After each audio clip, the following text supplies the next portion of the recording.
We, the members of the Secret Order of Alchemical Actors, do solemnly commit ourselves to a full and honest telling of the history of the occult as far as we know it. All right, Luke, we are back for part two. Part two, with who again? With the more exciting half of Judas and Magnolia. Oh, fighting. Hot take right off the fired. Shots fired off the bow. I mean, if he doesn't listen to it, he'll never know. He's gonna listen to it. You're gonna be know. getting in the DMs But there. just so you know, he listens to every episode. The day. Okay, he might listen to it. I might get an angry text, but we won't worry about it. That's for later. That's future Luke's problem. Exactly. Yeah, we hate that guy. Joining us again to continue our discussion on Hildegard von Bingen, we have the illustrious Magnolia of Judas and Magnolia. Last time we had dug into looking at Hildegard and her divine connections to art and music, the Sibyl of the Rhine, some visionary language, her mystic recognition, and delving into her early life as well as her visions and illuminations. But Magnolia, you're going to lead us through some more of her life, giving additional context and really digging into the importance of this abbess. Yeah, well, and I think last time Rob kind of noted that it might be helpful to start at the top with just a little summary of who Hildegard von Bingen was. Yeah, I was like, that's a valid point. So, for those of you just what us, Hildegard von Bingen, 12th century Benedictine abbess. And what I love about Hildegard is that not only is she a saint, but she's also one of the doctors of the church. And so I think we've currently got 37 doctors of the church, which means that worldwide Catholic theology is based in the underpinnings of these people's theology, right? We have 37 of those, and only four of those are women. And Hildegard von Bingen is one of those female doctors of the church. And as we went over in our part one, Hildegard von Bingen, she's really bringing to the forefront a big appreciation for the divine feminine. And that's what calls out to my heart so much about Hildegard. And I think a lot of people also really feel that call in their hearts as we are arguably entering a renaissance of Hildegard von Bingen. For context, she was born in 1098. She lived to be 81 years old.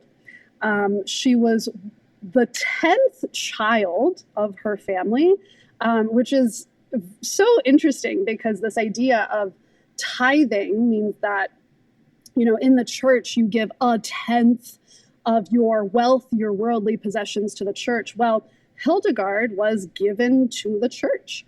And so she started out as an anchoress. She became a Benedictine nun. She was voted a magistra of her community. She became an abbess. She founded 2 different monasteries, one of which is still standing today. You can still go visit it in Germany. You can still hear those nuns singing her songs. And they're still, using some of her recipes that are based in herbal medicine.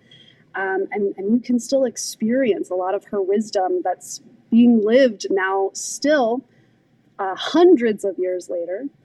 And she was just an incredible person. She's considered by many to have been a polymath, which just means she was really good at lots of different things.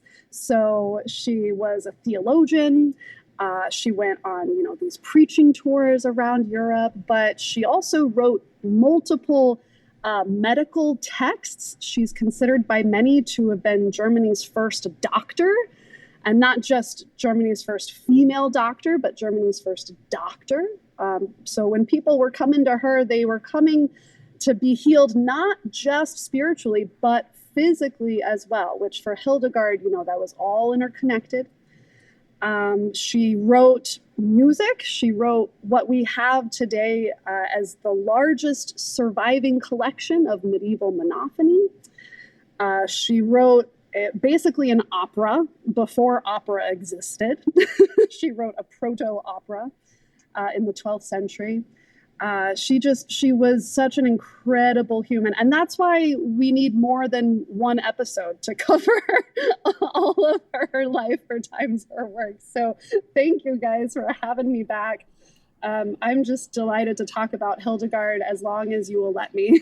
She's definitely one of my special. Absolutely. Oh.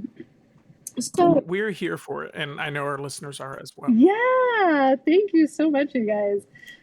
So I don't know, did you guys want me to just jump in? We kind of had like a list of talking points that are some of my favorite facts about Hildegard. I'm happy to follow your lead, or if you just want me to jump in, I'm also happy to do that. No, I'd be happy for you to take the lead. You are our expert here. Okay. Ooh, how exciting. Well, let me scroll through my notes. So here we go. So kind of just talking about, I had mentioned briefly kind of in my explanation of Hildegard that she's one of our doctors of the church. So we have 37 of those, only 4 are women. And so that means that, worldwide Catholic theology is informed by her teachings. And so the question kind of came up, like, how does institutional recognition, like being named a doctor of the church, how does that affect spiritual authority of visionary figures? And we might have touched on this a little bit in the first episode, but I wanted to make sure to say that I want to be really clear that I don't think that institutional recognition creates spiritual authority, but it's often catching up to it, right? So for people like Hildegard, who speak from the margins as a woman, as someone who was chronically ill, for people who speak truth to power, this kind of recognition can open doors for those who come next. But it can also serve as a deeply powerful representation. And it can also sometimes kind of sanitize what is truly a radical nature of these figures. So I think when we learn about these kinds of figures, we have an opportunity to celebrate their recognition and representation of diverse voices and experiences. And we're also called to know them in their whole truth, right? So doing these kinds of deep dives on their wholeness. And I mentioned that Hildegard established multiple monasteries. And so I just kind of flowing into this idea of her monastic legacy. So Hildegard's first monastery was Rupertsberg, and she named that after one of her favorite saints, which is Saint Rupert. And I love this idea that like one of my favorite saints also had favorite saints of her own, right? I love learning about that and getting that insight into her as a person. Specifically on my first album, there's it's track number 2. Her song Kia Felix Borisia. That song is actually an ode to Saint Rupert, one of her personal favorite saints. And you can find that on my first album. Hildegard founded 2 different monasteries, right? So the first one was St. Rupertsberg, and the next one was Bingen. The latter is still functional today, over 800 years later, which I just find amazing. And when Hildegard's St. Rupertsberg Abbey was destroyed in 1632 by the Swedish army during the 30 Years' War, those nuns actually escaped with her relics, so with her bodily remains, and they went to the Bingen Abbey, where her coffin is still on display today. You can still see it when you go visit. Wow, which is super cool and totally on my list of things to do. As it should be. Yeah, well, and I don't know if you guys knew, so we're about to go on pilgrimage to Spain. We're going to walk the Camino de Santiago, but there is also a Hildegard pilgrimage now. It's actually pretty new, but that exists. And so that's on my list now. Now, Judas and I had talked about meeting up with you guys in a digital sense and kind of having you do a breakdown of the pilgrimage that you're going to be taking in Spain. It sounds like if you take the Hildegard pilgrimage as well, we'll need another follow-up. All right, I'm going to put you in my calendar. Erasable pen you in. That's my go-to, is erasable pens. But, kind of thinking about the legacy that these kinds of, pilgrimages or these kinds of physical spaces or just these individuals, right, can leave. I think fundamentally Hildegard's legacy endures in part because her spirituality was rooted in so many things: music, mysticism, ecology, healing, honoring that divine feminine, right, speaking truth to power. And also, she acknowledged our roles as co-creators with God to help bring about heaven on earth. I think she embodied her spirituality so authentically that it's impossible to not still hear her spiritual echo down through the ages. And I feel like I get to be a part of that when I sing her music on stage, right? And the fact that her community is still active and that music is still being sung, right, in that space, to some extent, I feel like even her medicine, being practiced still through, I've got it right here, this cookbook, right? These Hildegard cookies that I just picked up from a Benedictine monastery last week on our way from Kentucky to St. Louis, right? Like, all of this is part of her legacy. And the fact that we still are engaging with that means that she was open to some extremely powerful truths that are timeless, right? And I just, my heart. Do you guys want to talk about some of her major works? Absolutely. Yes. Okay. You mean beginning with the cookies, right? Beginning with yeah. We'll put the recipe in the link for the episode description. Yes, absolutely. Absolutely. I can send you my favorite joy cookie recipe. So I feel like so many of her works are famous, right? But her first work was called Shivias, which is Know the Ways. And that's a reference to know the ways of God, right? So her work is titled Shivias, Know the Ways. And it took over 10 years for her to complete that book. In this work, Hildegard describes her visions. She also then interprets her visions, and she reflected on the relationship among God, man, woman, and the true meaning of redemption. And just kind of thinking about Hildegard's writings and how those writings might challenge or support modern views on gender and divine order.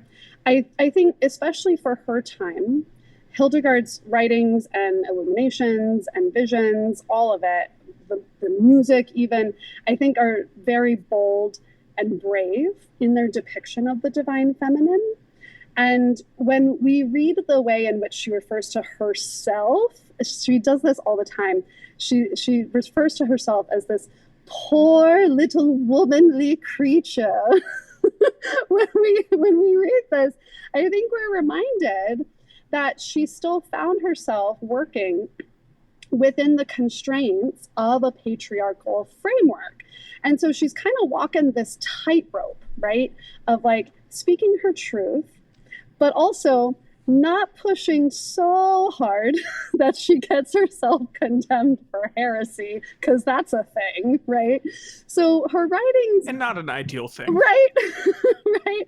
So her works, her writings, her music, it might not all be in lockstep with feminist writings of the current era, but I do think there's a lot to be said for her theological defense of womanhood and her embrace of the divine feminine. Now, aside from that major work, Scivias, she also wrote Liber Vitae Meritorum, which is Book of Life's Merits. She had her morality play and arguably proto-opera Ordo Virtutum, her medical texts, Causae et Curae, and Physica, homilies from her preaching tour around Europe, which I just, like literally earlier this week, I just got that book, the English translation of those in. It's very exciting. And then what else? And then she's also got, obviously, songs, letters, including an explanation of the Rule of Saint Benedict, which I picked up with the cookies at the Benedictine monastery that we just visited in Indiana. Also very exciting. And so I feel like that list alone showcases just how prolific she was as a creative and an intellectual, and that her works, both spiritual and worldly, rippled not just across the Holy Roman Empire of the time, but we even feel the effects of her work today. For example, joy cookies. Get you some. Did we talk about her musical in the last episode that we did? We had mentioned it a bit. Talking, okay. I'm trying to think of what part of the conversation we had dug into. Really early on, I think one of the first things that we talked about was her connection of music to the divine. Yes. Okay. So outside of just the music, Hildegard wrote what is today the first known musical morality play. It's called Ordo Virtutum, which is Order of the Virtues. And remarkably, this is the only medieval drama in which both text and music have survived together. And so I wanted to talk just a little bit about how dramatic performance can be a tool for spiritual instruction or transformation, because this is something that we've kind of touched on in some of our other episodes that were not necessarily about Hildegard, but were about like the divine in theater, right? But here we have a perfect example of how Hildegard is doing this very thing. So this is very near and dear to my heart because it feels so akin to what the Hubs and I are aiming to do on this stage, which is to use theater, music, the arts as a tool to aid us in that alchemy of the soul. We're trying to help people become better versions of themselves through art. And I think through the arts, we have such a unique opportunity to engage with people's bodies and their hearts in addition to the intellect, right? Because the arts are often such a sensory experience. We can begin to feel the teachings beyond just, memorizing the teachings. It gets back to something that we've talked about before in episodes of that knowledge versus gnosis. You can know something intellectually through study, but gnosis is that lived and felt experience of knowledge. And I think the arts help us to get to that kind of elevated state. So in Hildegard's hands, that Ordo Virtutum, the order of the virtues, is not just drama, it's a kind of medicine for the soul, because in this proto opera of hers, we're watching as the soul struggles, right, between the virtues and the sins, and we're empathizing with the characters. And so it's through this kind of sensory experience and this emotional connection that we can actually absorb her spiritual wisdom on a deeper level. Well, give us a bit of the plot, if you would. What happens? Yeah. So I and again, I can't remember how much I went on about this last time. So it's the soul, and we've got, you know, these different characters that are the virtues. And one of the really, really fun things, like one of my favorite things about this kind of proto opera. I say proto opera because it's got elements of opera, right? In that there's like music and there's text and there's characters and there's blocking and there's, you know, a storyline and blah blah. But opera, as we think of it today, didn't really come around till like the 16th century ish. So she was definitely a woman before her time. But yeah. So Ordo Virtutum is this dance of life with virtues and vices. And the only character, this is so fun to me, the only character who can't sing, because the whole thing is in song, everybody's singing, but the only person who can't sing is the devil, which I love, because for Hildegard, the highest form of praise was song, you know, like that was her bag. So I love that the devil can't sing in this whole opera, but basically throughout the whole, you know, thing, the anima, which is the soul, is torn between virtues and vices, and, you know, she loses her white robe and she moves into the darkness, and it's a morality play, which, you know, again, I say proto-opera because really, if you look at a lot of operas, a lot of them are about virtues versus vices, right? And Hildegard just really distills that into a way that's, I guess, maybe seemingly a little more simplistic, but it kind of gets more to the point. But here I've got a little bit of a reading about it. So it says, the final act recommends spiritual means to heal the soul and liberate it from negative behavior or addiction. Fasting is the universal remedy for 28 spiritual problems.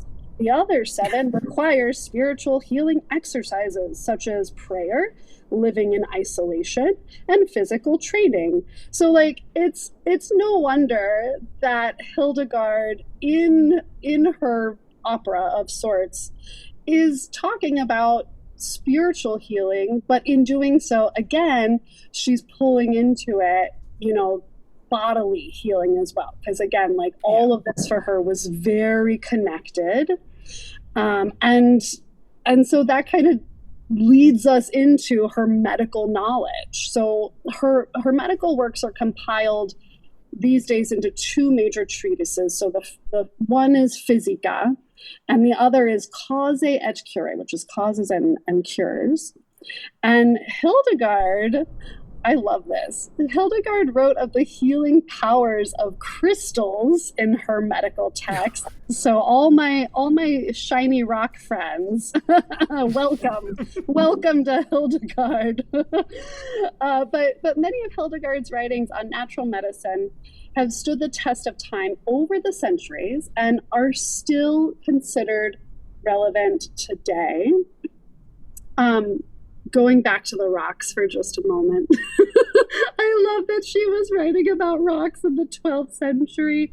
Here's a few notes. So, quartz crystals are capable of collecting sun energy and focusing the energy over the solar plexus to regenerate and empower the autonomic nervous system. Crystal water prepared with a sun-activated rock crystal is an effective cleansing and healing elixir for the thyroid gland and regulates hormones associated with that gland. Other crystals, like the amethyst, transmit their healing power over the skin to control hematoma and coagulation, as well as spiritual and emotional processes. That might sound familiar to some of you who frequent rock shops. Guess what? That's some 12th century Hildegard coming your way. So, in that vein, Hildegard's works illustrate that she saw the body and the earth and the spirit as all connected, which is very much in line with natural approaches to medicine today. Her view was to treat the whole person, not just the symptoms, which I think resonates deeply with many people the world over. She believed in the healing power of plants, food, stones, and lifestyle long before what we consider today to be modern medicine caught up with the ideas of preventative medicine and integrative healing. And of course, in some ways, she was definitely still a woman of her time. And, she was using humoral theory, which is not really something many people still hold stock in these days. But I do think that underlying philosophy of treating the whole person is still very relevant to this day. Even the joy cookies, right? Like these have cinnamon, nutmeg, and cloves. And today, like you can find that there are all different kinds of medicinal qualities associated with those herbs, right? So she was onto some things. Still a woman of her time in some ways, but I think she definitely was onto some things there. So if I have 27 different faith-related problems, I can solve them with fasting. If it's outside of fasting, I can rely on amethyst in quartz, which should be in a good spot. And if not that, I will do what I normally do to absolve myself of any ailment, which is eat an abundance of cookies. Yes! I can get behind this. I'm impressed. Yeah. I'm impressed. Or you can sing aggressively at the devil. Always an option. Yes. That's true. He won't have a single verse to throw back at me. It's the only rap battle I could ever win because he wouldn't be able to compete. Yes. Might whip out that violin, though. Then you might be in trouble. That's true. I could go for a fiddle made of gold. Did you guys know that St. Hildegard's Day, which is September 17th, is also celebrated the world over by beer enthusiasts? Ooh. It's true. And this is another cure that I could be on board with. Yes. So a lot of beer enthusiasts celebrate St. Hildegard's Day on September 17th because her writings on the use of hops in beer are the earliest records that we have on that subject. So I want to pause for a moment and just say, we are invited to remember that in this historical context, beer and wine were often safer to drink than water, right? So whereas these days alcohol has like a pretty fun party vibe to it, in Hildegard's time, this beverage was very much just a part of the everyday, mundane minutia of life, all right? So much of leading a monastic life, however, is finding the sacred in all things. So, to that end, Hildegard was very interested in this subject, and she was very interested in about how to make it healthier for the communities consuming it. And that's what her writings focus on. So in her work Physica, which we talked about a bit earlier, she discusses the power of hops and how hops preserve and balance the humors in the body, right? So she might not have been the one to didn't necessarily invent this innovation of adding hops to beer, but she was definitely one of the earliest authors writing about it. And that in turn went on to influence brewing traditions for centuries. It's pretty cool. So if you're into beer, if you're into hops, you can, at least in part, thank Hildegard von Bingen. You're welcome. There has to be someone who's brewed a Hildegard IPA out there. Something very hoppy. Right. That's such a funny. I have no idea because the Hubs and I personally are coming up on 10 years of sobriety. But congratulations. That's I amazing. certainly hope that is the case. I hope someone has done that. And if not, and you're listening to this, make it happen for science. You could become a sober brewmaster. No, me? I wouldn't be able to taste any of it. That'd be fun. Here you go, guys. Purely going off of smell and hope. Just off of Hildegard's writings, yeah. Yeah. I mean, for quite a long time in Belgium, hundreds of years ago, the mayor was also the town brewer. So, like, that was a shared responsibility. So you could not only be brewing a Hildegard IPA, but you could also be the mayor. I could also, thank you. Well, I am currently the president of the board of Rescue Foundation, which kind of feels like being a mayor, maybe. I think I'll stick with just that for now. But maybe when I'm done being president of the board. For rescue. Maybe I'll take on being mayor.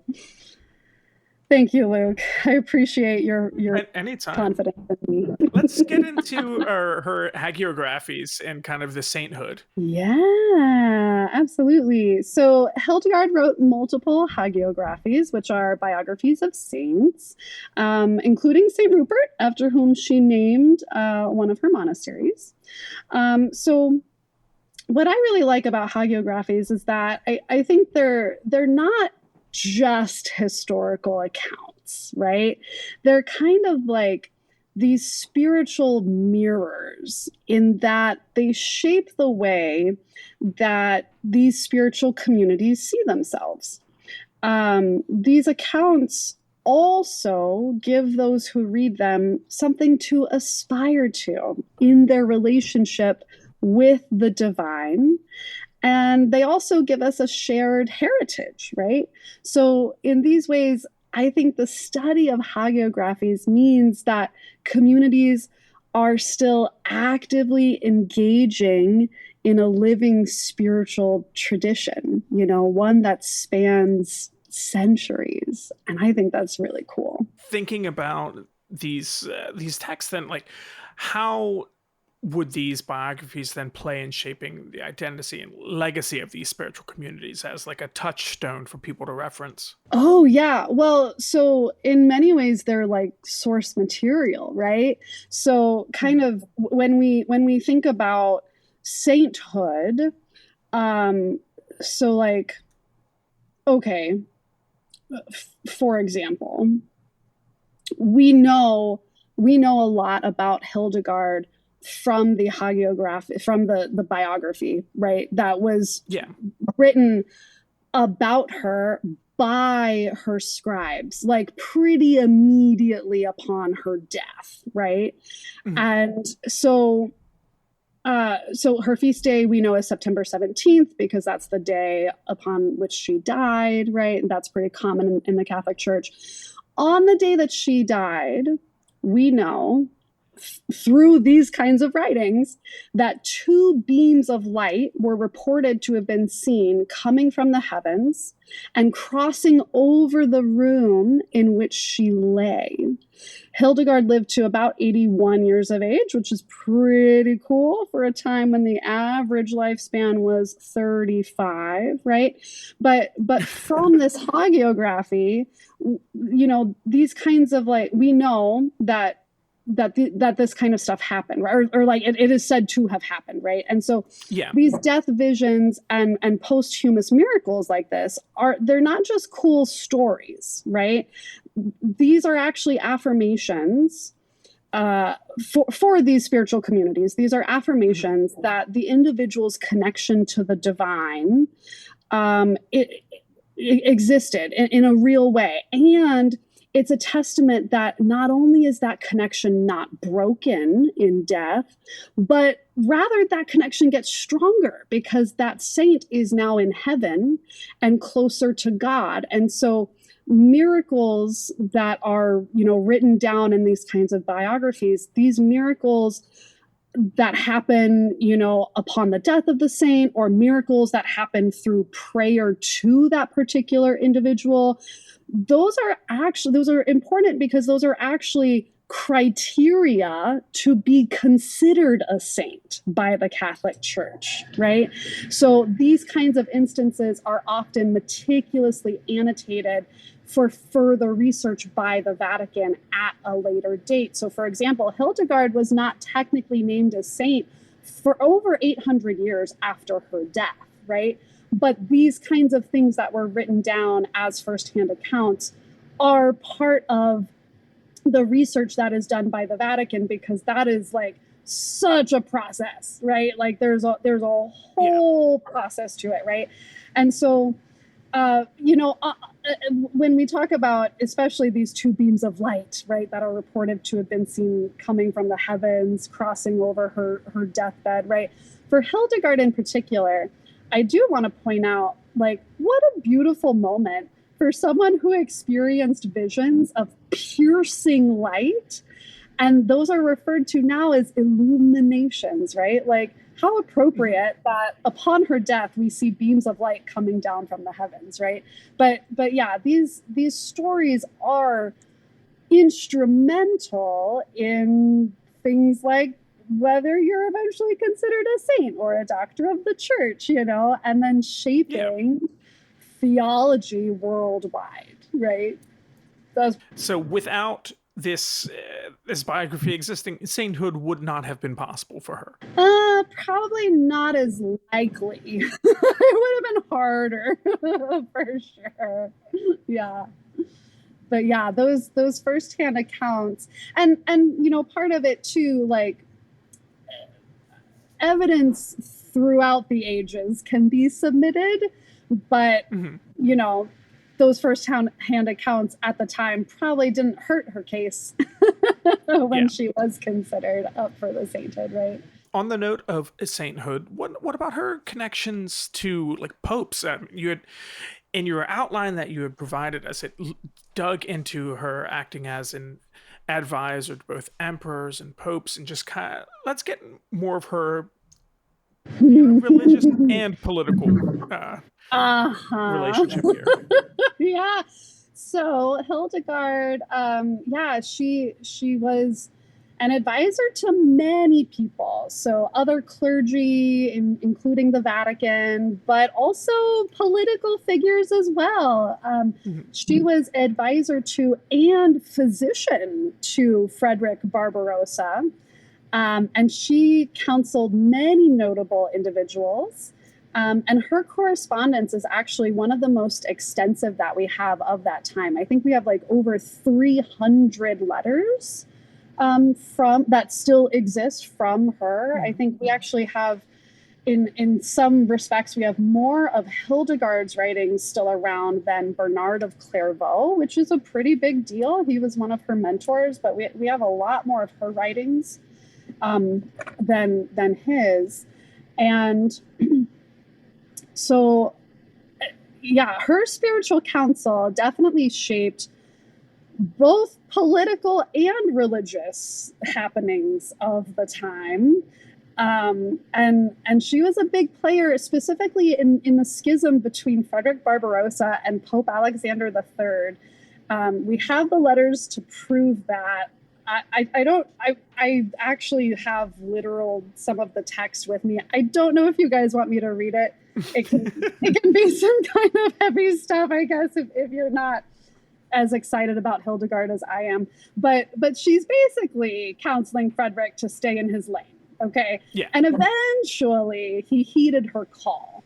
And it's, I think we can actually see a pretty clear mirror today in Pope Francis's clapback at J.D. Vance and his arguably simplistic and dangerous attempts at theology with his what I consider ridiculous statements about the Christian concept of the order of love. JD tries to speak authoritatively that Christians are called to love themselves first, and then their families, then their neighbors, then their larger communities, and so on.